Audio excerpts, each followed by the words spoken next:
汉高祖12年4月25日，刘邦驾崩于长乐宫，从此刘邦的时代彻底结束了，属于吕雉的时代则正式的拉开了序幕。那么吕雉为什么被称为千古第一毒后？她又是如何对待戚姬的呢？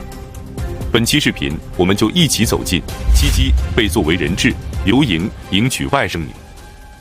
吕雉，字娥许，单父县人。他的父亲与沛县的县令是好友，为了躲避仇家，便举家迁到了沛县。老人家喜欢给人相面，看了刘邦的相貌后，便决定将女儿吕雉下嫁给只是个泗水亭亭长的刘邦。两人结婚后，生下了儿子刘盈和女儿鲁元。之后，刘邦就一直在外征战，吕雉则与父母和子女一直留在沛县，由舍人沈一基照料着。公元前205年4月，彭城之战爆发，项羽只用了3万骑兵就打败了刘邦率领的56万诸侯联军。此战，刘邦不仅是打了败仗，更惨的是，连夫人吕雉、父亲刘老太公以及舍人沈一基等人也全都被项羽给俘虏了。刘邦在乱军之中虽然找到了一双儿女刘盈和鲁元，但在逃跑的途中又3次将他们俩推下马车，幸好有夏侯婴每次都将他们又抱了回来，才一起逃了出来。而吕雉和刘老太公等人则直到2年后的公元前203年9月，与项羽签订了鸿沟之盟后，才被释放了回来。可当吕雉回来后，才发现刘邦的身边早已有了备受宠幸的戚姬。戚姬，定陶人，父亲曾是秦朝的武将，因善跳翘袖折腰舞而备受刘邦的宠爱，还生下了儿子刘如意。从此，戚姬就经常陪伴在刘邦的左右，就算出征，刘邦也经常带着戚姬，而吕雉则完全被冷落在了一边。公元前202年的2月初3，刘邦在泛水之阳举行了登基大典，正式称帝，刘盈也被立为了皇太子。这里稍微解答下之前评论区里的问题，这条河此时还是被称为泛水，直到东汉以后才写为泗水。回到正题，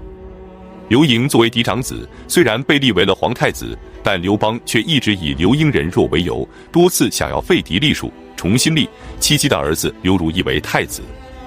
只因有周昌和叔孙通等朝中大臣的一再反对，刘邦才一拖再拖，没有立即废掉刘盈。吕雉很着急，但也无可奈何。这时就有人给他出主意，让他去找张良，或许只有张良才有能力帮助他们解围。于是吕雉就赶紧让二哥吕氏之去找张良，但此时张良早已隐退，不再过问朝政之事，就婉言拒绝了。吕氏之无奈，看来软的不行，那就只能来硬的了。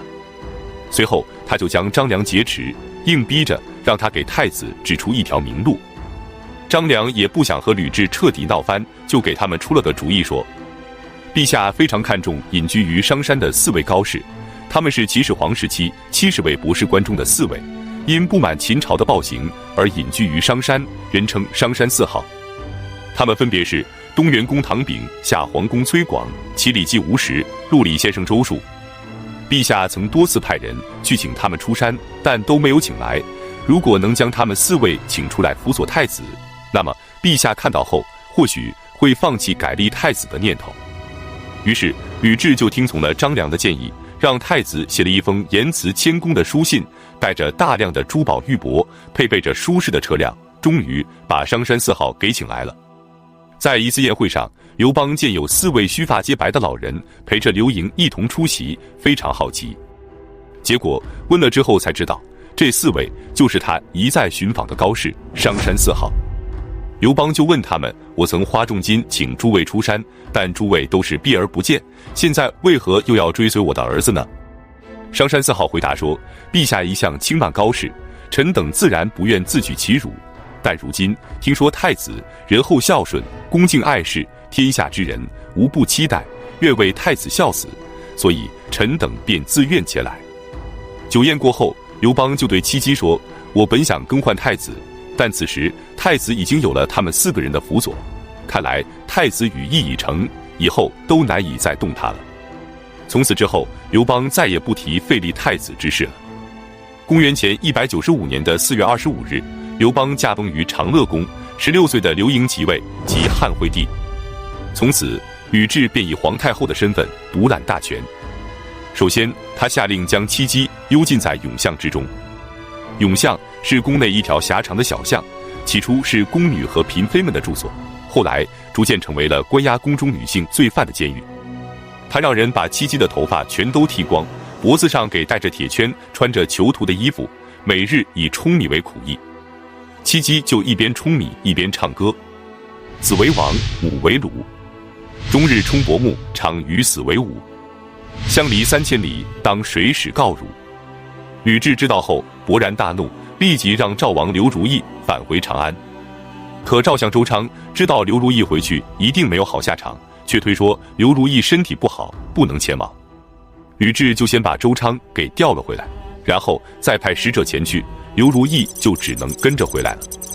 刘盈当然也知道吕雉接下来要做什么，他就亲自赶到坝上去迎接刘如意，还把她带到自己的宫里，每日和她同吃同睡的保护着，吕雉也就没机会下手了。可一天早上，刘盈让刘如意和他一起外出打猎，但刘如意毕竟只是个11岁的孩子，她不想早起，刘盈就让她再多睡一阵，自己出去打猎了。可他刚走，吕雉就让人给刘如意送去了毒酒，等刘盈返回宫里时，刘如意早已死去了。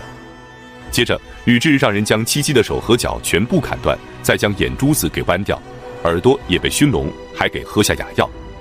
然后将她丢进猪圈里，被称为人彘，彘就是猪的意思。几天后，吕雉还叫来了刘盈，和他一起观看人彘表演。刘盈问过之后才知道，这个人彘竟然就是戚夫人，内心受到了沉重的打击，大哭了一场后，从此便得了病，每日饮酒一乐，不理朝政。公元前192年，吕雉做主，将鲁元公主的女儿，也就是刘盈的亲外甥女，立为了皇后，跟刘盈成婚。刘盈面对着这个11岁的亲外甥女要给自己当皇后，内心真是无以言表，却又无可奈何，只能默默地接受。但他却始终无法亲近皇后，皇后也就一直无法怀孕。吕雉又自作主张，让皇后对外宣称自己怀孕了，然后他就让人将宫中一个美人所生的儿子强行抱来，说是皇后所生，并立为了太子，而他的生母则被偷偷地杀害了。至此，从刘邦去世以来，吕雉就在千古第一毒后的路上越走越远。那么他还会做出怎样更毒的事情呢？我们下期接着讲述。